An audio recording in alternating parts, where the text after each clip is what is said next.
Vamos abrir a palavra do Senhor, meus irmãos, no Evangelho de João, capítulo 8.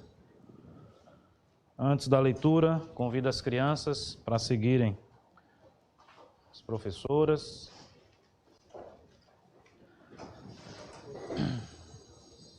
João, capítulo 8. Nós vamos fazer a leitura do verso 21 até o versículo 30. João, capítulo 8, do verso 21 ao verso 30. Diz assim: De outra feita lhes falou, dizendo: Vou retirar-me, e vós me procurareis, mas perecereis no vosso pecado. Para onde eu vou, vós não podeis ir. Então diziam os judeus: Terá ele acaso a intenção de suicidar-se? Porque diz: Para onde eu vou, vós não podeis ir. E prosseguiu: Vós sois cá de baixo, eu sou lá de cima. Vós sois deste mundo, eu deste mundo não sou. Por isso, eu vos disse que morrereis nos vossos pecados. Porque se não credes que eu sou, morrereis nos vossos pecados. Então lhe perguntaram: Quem és tu? Respondeu Jesus: Que é que desde o princípio vos tenho dito? Muitas coisas tenho para dizer a vosso respeito e vos julgar. Porém, aquele que me enviou é verdadeiro, de modo que as coisas que dele tenho ouvido, essas digo ao mundo. Eles, porém, não atinaram que lhes falava do Pai. Disse-lhes, pois, Jesus: Quando levantardes o Filho do Homem, então sabereis que eu sou, e que nada faço por mim mesmo, mas falo como o Pai me ensinou. E aquele que me enviou está comigo. Não me deixou só, porque eu faço sempre o que lhe agrada. Ditas estas coisas, muitos creram nele. Vamos orar, irmãos, pedindo a graça do Senhor sobre a nossa vida. Eu vou convidar o presbítero Henrique, que nos eleve a Deus na oração, intercedendo pela mensagem dessa manhã, por todos nós. Vamos orar.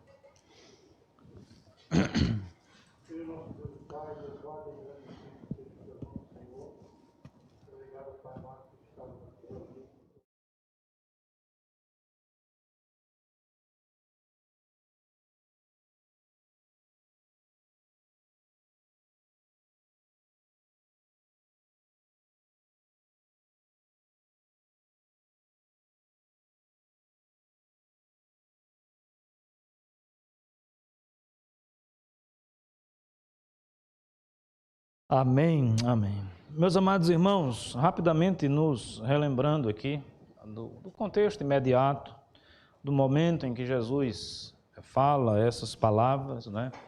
Final da festa dos tabernáculos, alguns episódios acontecendo. O famoso episódio com a mulher adúltera, onde o Senhor Jesus diz a ela peremptoriamente, né? Vá e não peques mais, eu não vou acusá-la. Logo depois o Senhor Jesus volta ao templo, né? Volta a ensinar, a falar. E ali estavam os judeus, ali estavam fariseus, ali estavam escribas, ali estavam homens da lei, ali estava o povo de um modo geral. E ele então fala àquelas pessoas, né, que ele é a luz do mundo. Uma comparação àquilo que ele falou para aquela mulher, não é? Eu sou a água da vida, quem beber dessa água jamais sentirá sede. Agora ele diz que ele é a luz do mundo. A gente vai ver no Evangelho de João várias vezes o Senhor Jesus usando essa expressão eu sou. Inclusive nos versículos que nós acabamos de ler, ele usa essa expressão por 2 vezes, eu sou. É uma expressão que nos remete ao que Deus falou a Moisés, lá ainda no Israel antigo, quando da libertação do povo, onde Faraó então pergunta, né, quando Moisés então pergunta, olha, eu vou falar com Faraó e ele vai me questionar quem enviou, não é? Eu sou mensageiro de quem? E Deus diz, eu sou. não é? É o Deus verdadeiro. O Senhor Jesus, então, mostra mais uma vez na sua fala, na sua mensagem, no seu ensino, que ele não é um mero profeta, né? Esses dias, vendo algumas postagens, né, num grupo de amigos, um conhecido, amigo antigo, dizendo que nós precisávamos buscar mais como cristãos, como igreja, o Jesus histórico, né? Não viés claramente de uma teologia da libertação, aquela ideia de que o Jesus histórico, ele nos basta. Obviamente, nós não podemos desmerecer a história do Senhor Jesus, ou o Jesus histórico, aquilo que ele fez.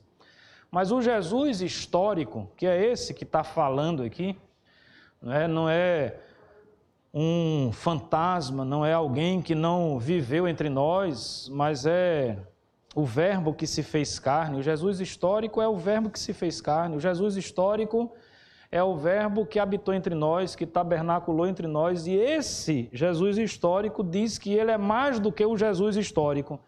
Ele é o próprio Deus que se fez carne. Então nós não podemos perder de vista essa concepção a respeito do Senhor Jesus. O Senhor Jesus não é simplesmente um ser histórico. Não é um super-homem, ele é Deus. Então ele vai usar a expressão eu sou a luz do mundo, eu sou o próprio Deus, né? Ele e o Pai são um. Quando, inclusive, questionado a respeito do testemunho que dava de si mesmo nos versos anteriores, quando os fariseus fazem menção, não é, a um princípio lá da lei de Deus, do Pentateuco, onde um testemunho só era validado quando pelo menos 2 pessoas o fizessem, não é? Ele diz, olha, eu tenho o meu testemunho, afora o testemunho de João Batista, obviamente, afora o testemunho dos próprios profetas, afora o testemunho da palavra de Deus. Ele diz, eu testemunho de mim mesmo e o meu Pai testemunha de mim mesmo. 2 pessoas da Trindade Santa, da Trindade excelsa. Então, mais uma vez, Jesus está a dialogar. Mais uma vez, Jesus está a ensinar aquelas pessoas. Eu não vou colocar tema na mensagem desta manhã. Eu vou apenas dizer que aqui nós estamos diante de alguns ensinamentos do Senhor Jesus. Eu queria destacar alguns deles, para nossa edificação, para nossa reflexão nesta manhã. Primeiro ponto, ou o primeiro ensinamento, melhor dizendo, do Senhor Jesus que eu destaco, ele, de certa forma, já salta aos nossos olhos. Aí no verso 21, verso 22, olhe mais uma vez para o texto, permaneça com a sua Bíblia aberta. O Senhor Jesus diz assim, vou retirar-me e vós me procurareis, mas perecereis no vosso pecado, para onde eu vou, vós não podeis ir. Interessante que o Senhor Jesus aqui, ele, então, diz que será ele procurado, mas não será uma procura correta, não será, eu até diria, achado, quando ele diz assim, a expressão é essa, né? Vós me procurareis, mas... É como se ele estivesse dizendo assim, olha, vocês estão me procurando, vocês estão me buscando, todavia, porém, contudo, vocês vão perecer nos seus pecados. O que é que isso nos ensina, meus amados irmãos? Nos ensina que muitos buscam a Deus, não é, de uma forma inútil, de uma forma vã, de uma forma que não vai atingir o propósito que deveria atingir essa busca ao Senhor Jesus. É uma busca talvez que se realize na superficialidade, é uma busca que talvez se realize numa parte mais estética, mais do exterior, do que uma busca que de fato reflita algo que está dentro do nosso coração, algo que é profundo do nosso ser. Vocês, não é, me procuram, mas procuram com outras intenções. Quando a busca não é uma busca verdadeira, é porque essa busca é feita com outras intenções. e não com a intenção verdadeira, não é? É uma busca que talvez ali, e obviamente isso fica claro em todo o contexto, aquelas pessoas queriam perseguir o Senhor Jesus, queriam descredibilizar o Senhor Jesus. Lembre-se do episódio da mulher adúltera, que eu disse lá atrás, na nossa mensagem sobre esse texto, que esse texto, ele coloca às claras toda a vileza e todo o pecado humano, não apenas de uma mulher que trai o seu esposo, mas principalmente de homens da lei que usam esse episódio não com o objetivo de corrigir, não com o objetivo, não é, de trabalhar o erro, não com o objetivo de resgatar o pecador, mas com o objetivo de pegar o Senhor Jesus em contradição. Olha, está lá na lei dizendo que quando isso acontece, essa pessoa tem que ser apedrejada. Veja, o pecado sendo demonstrado sobre todos os vieses possíveis, das várias formas possíveis, sobre várias situações, não é? Claramente o pecado está sendo ali exposto. Então, muitas pessoas iam ao encontro do Senhor Jesus com outras intenções. No caso aqui, os fariseus muitas vezes iam com a intenção de destruir o Senhor Jesus, de tentar pegar ele em uma contradição. Hoje, por exemplo, nos dias que vivemos, muitos vão a Cristo, talvez para uma satisfação de interesses pessoais. Ou não é isso que, por exemplo, a teologia da prosperidade ensina e prega? Essa barganha com Deus: venha ao Senhor para que você seja abençoado, venha ao Senhor para que você seja rico, venha ao Senhor para que você ganhe alguma coisa, não é? Dê 100 para que você receba 1000. Não é assim mais ou menos a lógica desses falsos profetas que estão por aí afora a pregoar esse evangelho que não condiz com aquilo que a palavra de Deus nos ensina? O Senhor Jesus está dizendo: olha, muitos buscam, mas essa busca é inútil. Sabe por quê, irmãos? Porque falta conversão. Sabe por quê, meus irmãos? Porque falta o novo nascimento. Falta a transformação verdadeira e genuína. Falta o arrependimento. Obviamente que você estar na igreja sempre é o melhor caminho.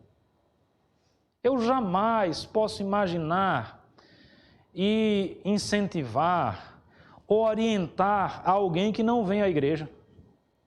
Porque aqui nós ouvimos as palavras de vida, porque aqui nós desfrutamos da comunhão dos santos, porque aqui o Espírito Santo do Senhor pode falar ao nosso coração. Mas o que eu quero dizer para você nessa manhã, que se você de fato não quer perecer nos seus pecados, como o Senhor Jesus diz, se você de fato não quer ser contado dentre aqueles que buscam o Senhor Jesus de forma vã e inútil, você precisa ter um encontro pessoal com o Senhor Jesus.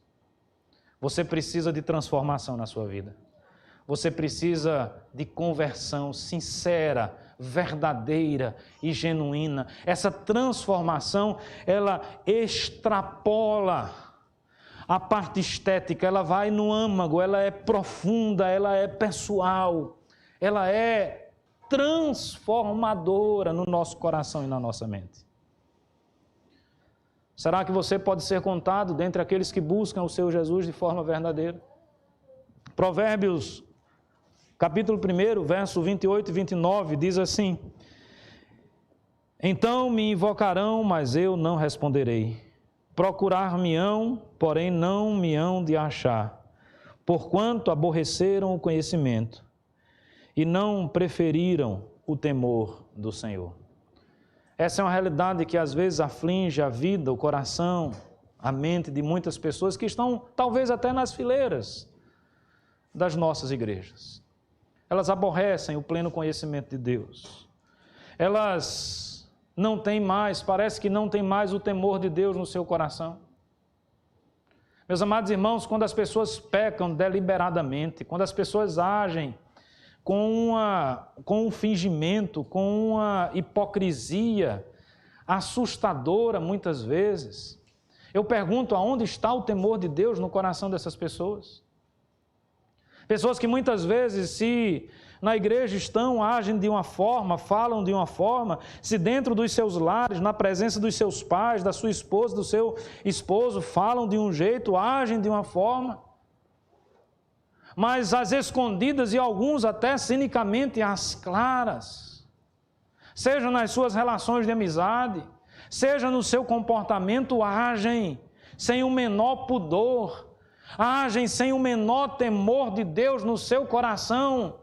Talvez nós possamos aqui aplicar de forma muito clara essas pessoas. São pessoas que de repente estão na igreja, são pessoas que de repente ostentam, não é? A ideia de que são membros de uma igreja, mas que na sua prática de vida, mas que no seu cotidiano demonstram que ainda não tiveram um conhecimento verdadeiro do Senhor Jesus, ainda não possuem o verdadeiro temor de Deus no seu coração, porque quando nós temos o temor de Deus no nosso coração, nós até pecamos, mas nós nos arrependemos, mas nós nos envergonhamos, mas nós não queremos fazer mais isso, porque isso nos incomoda, porque isso nos afasta de Deus, porque nós sabemos que o pecado afronta a pessoa bendita e santa do nosso Deus.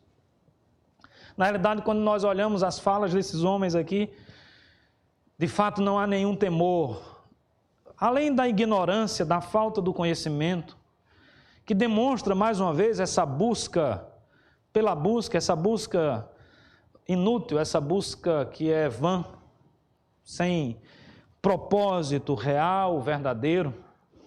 Ela mostra toda a ignorância desses homens, a despeito de serem homens da lei. Ela mostra toda a falta de temor desses homens, eles zombam do Senhor Jesus. Veja, o Senhor Jesus diz, não é? Vós me procurareis, mas perecereis no vosso pecado. Aí o Senhor Jesus diz assim, para onde eu vou, vós não podeis ir. Obviamente que o Senhor Jesus já está falando aqui, referindo-se não apenas à sua vida, mas à sua morte e à sua ressurreição. Todo o contexto da obra do Senhor Jesus. Então diziam eles, os judeus entre eles, veja a zombaria, veja o nível de ignorância dessas pessoas. Teria ele, acaso, a intenção de suicidar-se? O Senhor Jesus está dizendo, para onde eu vou, vocês não podem ir. Então você vai se matar? Seria essa a fala, seria essa o objetivo, como se eles também não pudessem se matar, se o Senhor Jesus fizesse isso. Então não tem lógica entender quando o Senhor Jesus diz assim, olha, para onde eu vou, vocês não podem ir. Um pensamento como esse.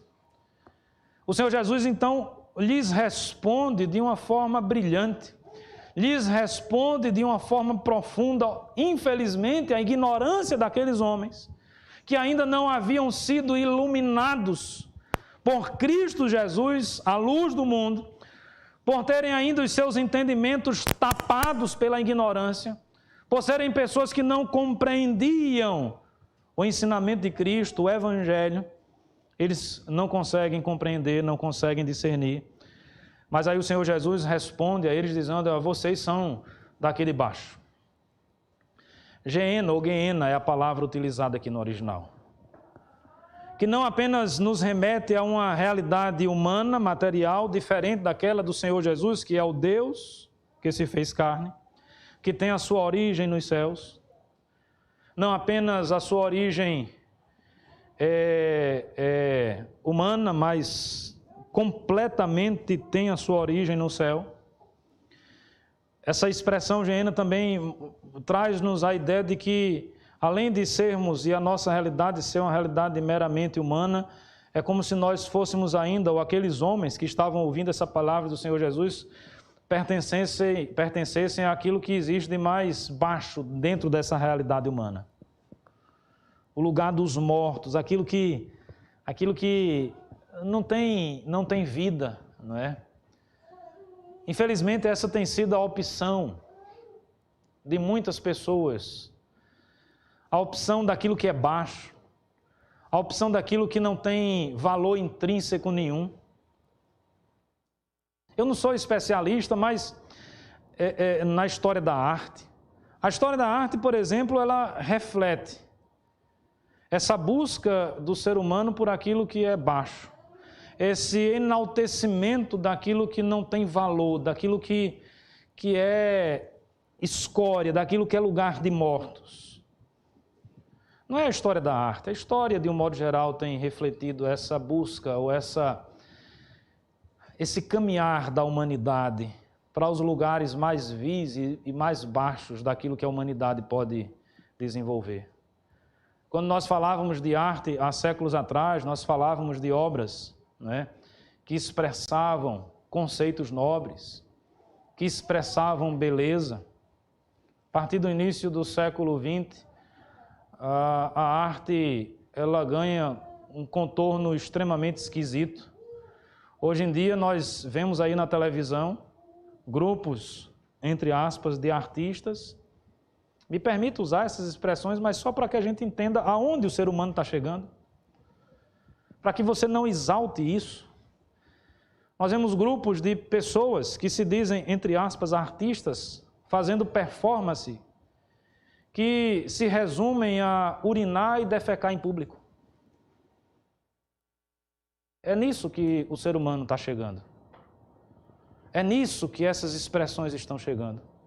Vocês percebem o absurdo de aonde o ser humano está querendo chegar?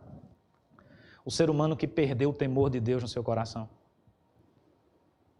O ser humano que chafurda na lama do pecado. O ser humano que se aprofunda na ignomínia. O ser humano que se embebece dessas realidades que afrontam o nome de Deus. Na realidade, nós estamos diante de pessoas que estão a passos largos, caminhando para serem queimadas sob o fogo da ira de Deus. A resposta do Senhor Jesus àqueles homens é: vocês são cá de baixo, eu daqui de baixo não sou. Eu não participo dessas coisas. A percepção, a ideia, a concepção de mundo numa perspectiva de ética cristã é diferente dessa. E aí o Senhor Jesus nos apresenta uma outra verdade. A realidade do mundo é essa, porque o mundo está em pecado. Não é outra. Meus amados irmãos, nós não podemos nos enganar. Na realidade do mundo vai existir o sofrimento, vai existir a dor, vai existir tudo aquilo que não presta, porque nós somos pecadores. O mundo está maculado pelo pecado. Eu não canso de afirmar isso, o pecado é uma desgraça na história da humanidade. O pecado é uma doença mortal que tem destruído as pessoas. O pecado destrói o nosso corpo. O pecado destrói a sua mente, o seu coração.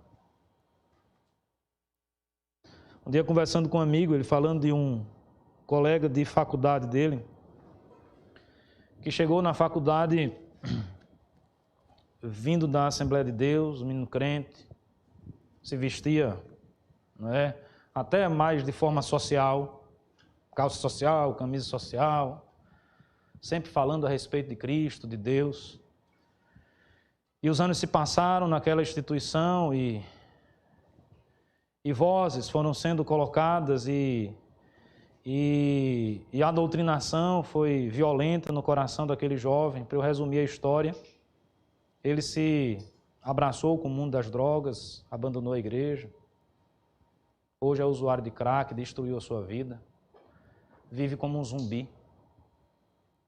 Nas palavras desse meu amigo. Obviamente que a culpa é do pecado. Não quero aqui estigmatizar instituição nenhuma. A culpa é nossa, a culpa é do pecado. Mas nós precisamos lutar contra isso, meus amados irmãos. E não é perdendo o temor de Deus, zombando do Senhor Jesus, que nós vamos alcançar a transformação que nós precisamos para a nossa vida. A única forma de alcançarmos essa transformação é quando nós reconhecemos o nosso pecado.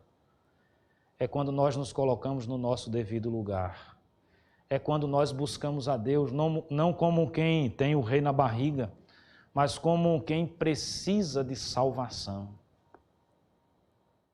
com humildade, reconhecendo que nós não somos nada, reconhecendo as nossas imperfeições. Será que nós somos alguma coisa, irmãos? Será que nós somos tão fortes como nós achamos que somos fortes? Será que a história da humanidade, da sua vida, da minha vida, não traz essa clareza? Jovens, adolescentes aqui presentes, o quanto antes você compreender isso, mais sabedoria você vai ter na sua vida, mais sábio você vai ser. Não se ache a pessoa mais inteligente, mais sábia do mundo, não menospreze a sabedoria de Deus, não se abrace com o pecado, você vai destruir a sua vida.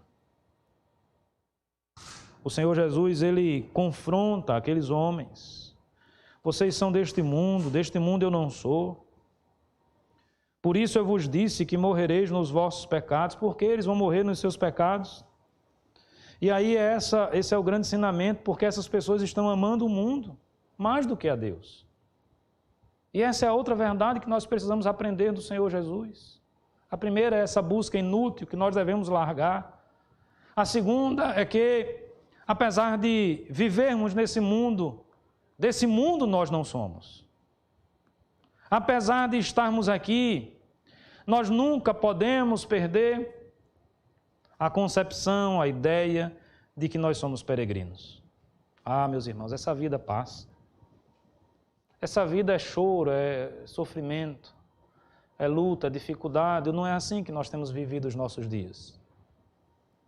Alguns até fazem brincadeira disso, né? Os memes famosos da internet, comum que me vem à mente agora. Será que a vida se resume a pagar boleto e receber telefonema de um número de São Paulo? A vida é isso. É acordar todos os dias, é trabalhar, é se preocupar, é o enfado, é a canseira, os anos vão chegando, o corpo vai envelhecendo. Mais uma vez, eu me dirijo a você, jovem, adolescente, você hoje está no pleno vigor do seu corpo, pleno vigor das suas forças. Você olha para os velhinhos, né? Ele não aguenta muito, você dá uma risada, eu estou forte. Um dia alguém vai lhe chamar de tio, pode ter certeza disso. Tem uns jovens, um tempo desse aí, já com crise existencial, não vou dizer quem é não, porque foram chamados de tio. Não é clinge não, é tio mesmo, né? Oi tio, tudo bom? Como é que vai? E você, poxa, mas até ontem eu não era tio, eu era sobrinho, né? Até ontem eu era jovem, jovem é outro papo, a conversa de jovem é outro papo, essa fala é fala de velho. Vocês também vão envelhecer, o corpo de vocês também vai enfraquecer, os dentes vão cair, você vai precisar usar óculos, o grau vai aumentar, os cabelos vão ficar brancos, você não vai ouvir direito, paciência vai ser mínima, pela experiência de muitas coisas na vida. A hora é agora de tomar decisões que vão fazer toda a diferença em toda a nossa história. E não existe decisão mais importante a ser tomada senão aquela de servir a Cristo, de seguir o Mestre, de dizer como Josué, publicamente, contraculturalmente, eu e a minha casa serviremos ao Senhor. Não existe decisão mais importante a ser tomada na nossa vida. Nós somos deste mundo, no sentido de que aqui nós estamos, mas nós não somos deste mundo, no sentido de que o nosso coração está aqui, a nossa mente está aqui, tudo que nós pensamos está relacionado a esse mundo. Veja, por exemplo, o que nos ensina aí, abra sua Bíblia em 1 João.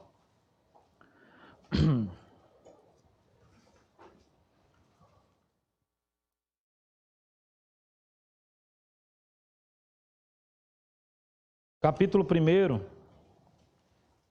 aliás, capítulo 2, verso 15, 16 e 17, 1 João, capítulo 2, verso 15, 16 e 17, não ameis o mundo, nem as coisas que há no mundo. Se alguém amar o mundo, o amor do Pai não está nele. Porque tudo que há no mundo, o desejo da carne, o desejo dos olhos, a soberba da vida não procede do Pai, mas procede do mundo. Ora, o mundo passa, bem como os seus desejos. Aquele, porém, que faz a vontade de Deus, permanece eternamente. Está aqui um ensino precioso para as nossas vidas. Nós estamos no mundo, mas nós não somos desse mundo. Como saber a diferença? A diferença está no que nós amamos. A diferença está naquilo que alegra o nosso coração. É por isso que o salmista diz, olha, eu prefiro estar e passar um dia nos atos do Senhor, do que 1000 dias nas tendas da perversidade. Eu tenho muito mais alegria em estar na igreja louvando a Deus com os meus irmãos, do que estar participando dos shows, das festas, dos churrascos, seja lá do que for, lícito ou ilícito, não importa. Mas o meu coração não está nessas coisas, porque eu não sou do mundo. Porque eu não amo o mundo mais do que eu amo o meu Deus. Porque eu tenho um entendimento que as coisas desse mundo são passageiras. E olha, talvez depois dos 40 a gente tenha essa visão mais clara e como são passageiras. O passageiro aqui é um passageiro muito rápido. A gente até, às vezes, gostaria que demorasse mais, mas é passageiro. É a realidade nossa, meus amados irmãos. Mas o que é que o Senhor Jesus nos ensina nesse texto? Nos ensina que nós devemos buscar a Deus acima de todas as coisas. Aqueles homens não tinham compreendido esta verdade. Vocês são do mundo no sentido de que vocês estão atrelados àquilo que existe mais vil nesta terra. É como se o Senhor Jesus estivesse dizendo, olha, o seu coração está aqui, vocês perderam o temor de Deus e perderam de fato. Eles agem aqui com respostas, não é, irônicas. Quando Jesus fala de Deus, quem é o seu Pai? Como se não conseguissem, é a ignorância e o orgulho e a soberba do coração, achando que eu sempre sou o dono da razão e o dono da verdade. Eles não conseguiam compreender o discurso do Senhor Jesus. Como talvez muitos não consigam entender o que eu estou falando nessa manhã. Quando eu digo que você deve entregar a sua vida a Cristo. Quando eu digo que você deve confiar em Deus, quando eu digo que você deve ter temor de Deus no seu coração, quando eu digo que você tem que abandonar o pecado, alguns não vão compreender. Porque o pecado é muito grande, porque o orgulho é muito grande. Quem é o pastor para estar dizendo isso? Quem é o meu pai? Quem é a minha mãe? Quem é o meu esposo? Quem é a minha esposa? Não, eu sou o dono da razão, eu sei qual é a verdade. Afinal de contas, eu tenho como filosofia ouvir a voz do coração. Não é essa a filosofia do mundo? Na dúvida, escute o seu coração.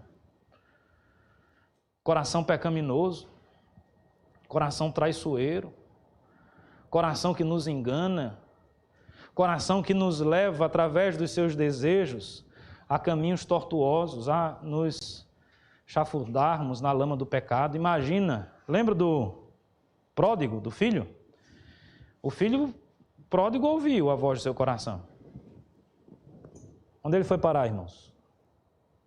Ele foi parar numa pocilga. Eu estou falando literalmente.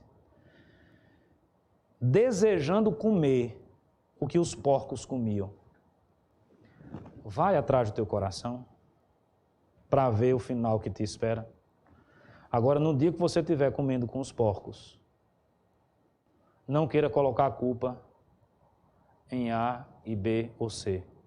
Ainda bem que aquele jovem voltou-se ao seu pai, arrependido do que tinha sido feito. E esta é outra verdade preciosa para o nosso coração. Depois das pancadas que nós recebemos, das verdades que nos são ditas, do confronto com o nosso próprio ser, com o nosso próprio coração, com honestidade intelectual, percebemos que somos pecadores e que carecemos de Deus, que somos tal como o filho pródigo. Não existe outra solução, não existe outro caminho, senão o caminho do arrependimento. É o caminho de volta. Arrependido, aquele filho volta-se para o seu pai. Será que meu pai vai me receber de volta? Deixa eu ensaiar aqui o discurso. Pai, não precisa me receber como filho. Recebe-me como um dos teus empregados na tua propriedade. Porque como empregado, eu vou comer melhor do que na pocilga. Eu vou estar e vou ser bem tratado melhor do que o tratamento que os porcos recebem. Na realidade, ele estava recebendo um tratamento pior do que o tratamento dos porcos. Meu Deus do céu, é incrível como isso se repete. Ainda tem pessoas que trocam um tratamento sublime para se juntar com porcos. Como isso pode acontecer? Qual a explicação para isso, se não o pecado? Mas quando confrontados pela verdade de Deus, o único caminho é o arrependimento. E aí, será que Deus nos recebe? Porque nessa parábola o pai representa a figura de Deus. O pródigo somos nós, pecadores, que nos desviamos dos caminhos do Senhor. O texto bíblico diz que o pai estava à espera do seu filho. Deu-lhe a melhor roupa, deu-lhe o seu anel, matou o melhor novilho, o novilho cevado, aquele que era guardado para ocasiões especiais. Louvado seja o nome do Senhor por isso. Porque nós não somos absolutamente nada, mas Deus continua nos amando. O novilho foi imolado. O novilho se entregou. Sabe quem é esse novilho, irmãos? É o Cordeiro de Deus, que tira o pecado do mundo. Sabe como é o nome desse Cordeiro? Jesus Cristo. Que deu a sua vida por mim, que deu a sua vida por você. Que se entregou na cruz do Calvário, para que todo que nele crê não pereça, mas tenha a vida eterna. O Senhor Jesus ensina aqui verdades profundas nesse texto. Ele confronta aquela busca inútil. Ele reafirma para aquelas pessoas que estavam ali diante dele que eles estavam buscando de forma equivocada, que eles tinham que ter temor no seu coração. Ele, com a sua própria vida, com seu próprio exemplo, mostra que ele não é desse mundo. E aqueles que seguem o Senhor Jesus precisam ter esse ensinamento, esse entendimento bem posto diante de nós. Mas eu fecho aqui dizendo o seguinte: o Senhor Jesus, ele traz uma palavra também forte, condenatória para aquelas pessoas. Ele vai falar da morte eterna. Ele vai falar da condenação. Porque, meus amados irmãos, o céu e o inferno existem.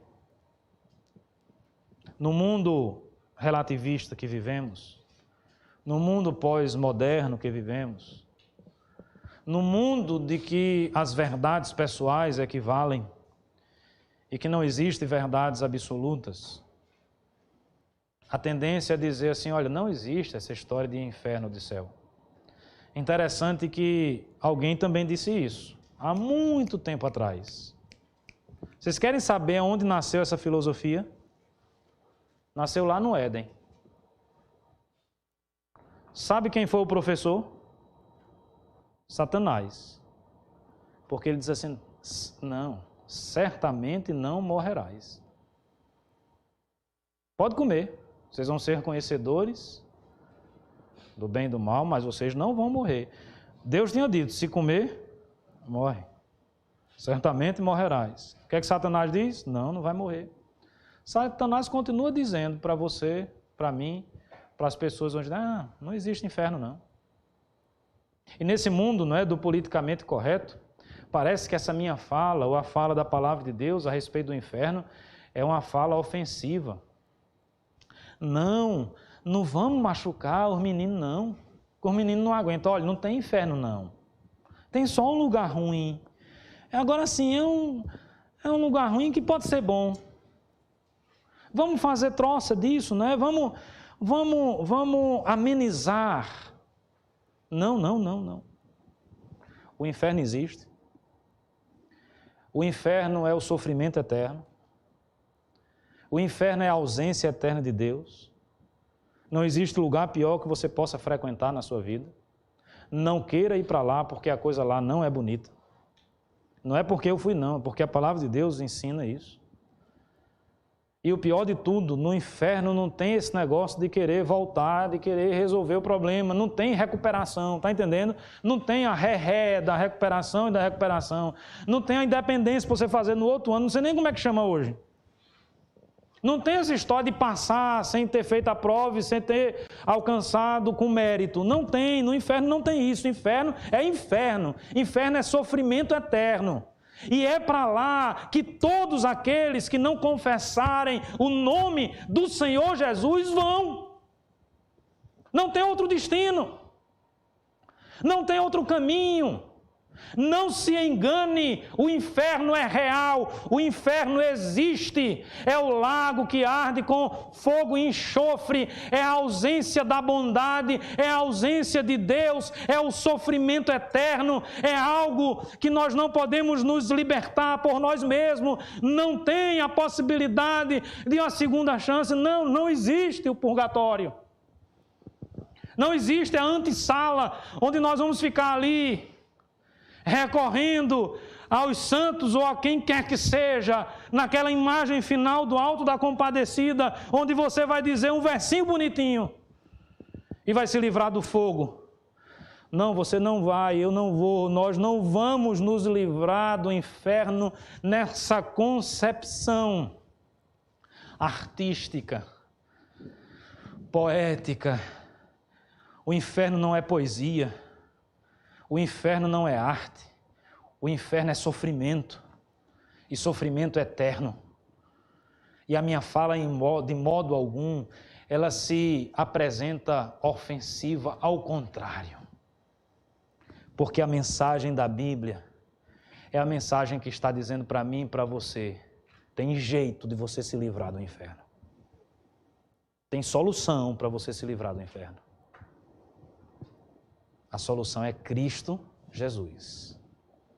A mensagem do Evangelho é a mensagem que diz, olha, o inferno existe, mas existe também o céu. E esse céu não é para os mais ricos, não é para o país tal, ou para a raça tal, se é que eu não gosto muito desse conceito de raça, eu tenho dificuldade com ele, até porque é um conceito recente na história. Não é para ser humanos de grupos específicos, A ou B. Não é para quem é mais inteligente ou menos inteligente. Não, o céu não se entra no céu dessa forma. Imagine se hoje você pudesse escolher. Você tem o inferno e você tem o céu. Eu acredito que todos nós iríamos dizer assim, não, eu quero ir para o céu. Apesar de que eu já vi gente fazendo troça também, dizendo, não, eu quero ir para o inferno, já vi. Não é difícil você encontrar pessoas com essas falas aqui, né? Ah, quem vai se suicidar? Ah, quem é o seu pai? Essas brincadeiras com aquilo que a gente não deveria brincar. Diante do eu sou, diante do Deus Todo-Poderoso, diante do Senhor dos Senhores, diante do Rei dos Reis. Muita gente perdeu o temor e até de brincadeira diz, não, porque não acredita na existência do inferno. Tá bom, você não quer acreditar na existência do inferno? Problema seu. Eu só faço uma pergunta, e se for verdade? Vai pagar para ver? Vai arriscar? Vai preferir ouvir o seu professor universitário? Vai preferir ouvir o seu colega? Vai preferir ouvir aquela pessoa que um dia lhe ofereceu droga, como sendo algo maneiro? É esse tipo de gente que você vai ouvir? Vai ouvir a ideologia X, Y, Z, seja ela qual for, é isso que você vai ouvir? Deus nos dá uma oportunidade hoje de ouvir uma mensagem diferente. Aqueles que já ouviram renovam a sua fé. Renovam os seus votos diante de Deus. Renovam a aliança com o Senhor Jesus. Eu citei Josué. Josué estava renovando a aliança. Nesse texto que eu citei. A palavra de Deus nos ensina e nos traz uma novidade. Olha, tem jeito de entrar no céu. Entrega o teu caminho ao Senhor. Confia nele. Reconhece que tu é pecador. Se arrepende dos teus pecados. A hora é chegada. O momento é chegado. Mas, pastor, eu sou tão pecador. Eu sei, meu irmão, eu sou mais do que você. E aí nós louvamos a Deus pela sua graça, pela sua misericórdia. Não é pelos nossos méritos.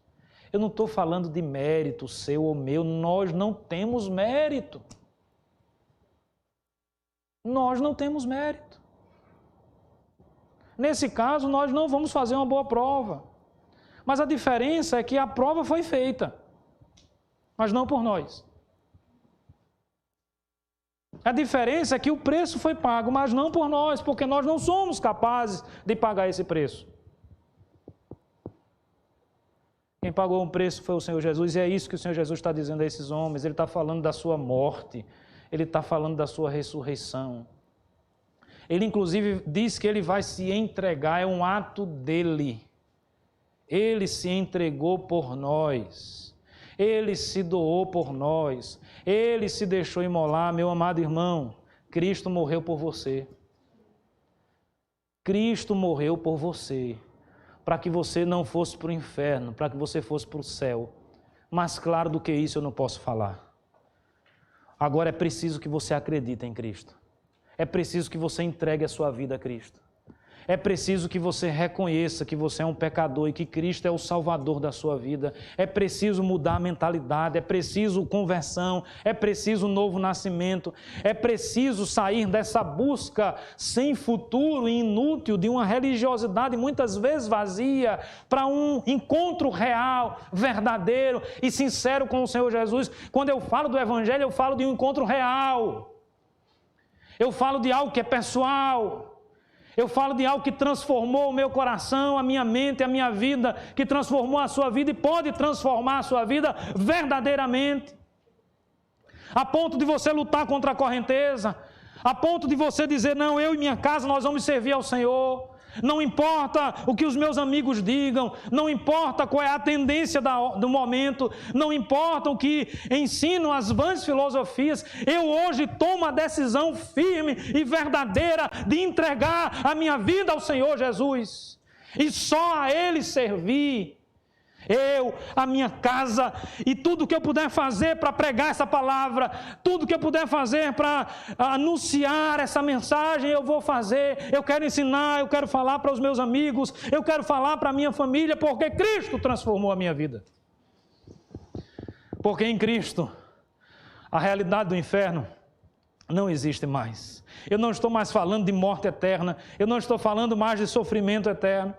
Eu não estou falando de enxofre, de fogo, não estou falando nada disso, eu estou falando de salvação. A afronta talvez seja ao orgulho e à soberba daqueles que não querem mudar de vida.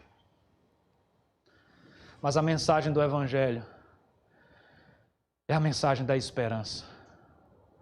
Não, meus amados irmãos, eu não prego nessa manhã sobre condenação. Não, eu não prego sobre morte. Eu prego sobre esperança. Eu prego sobre vida. E vida eterna. E vida em abundância. Entrega o teu caminho ao Senhor. Entrega a tua vida ao Senhor. Entrega o teu coração ao Senhor. Porque Ele vive, eu posso crer no amanhã. Que Deus nos abençoe. Amém. Amém.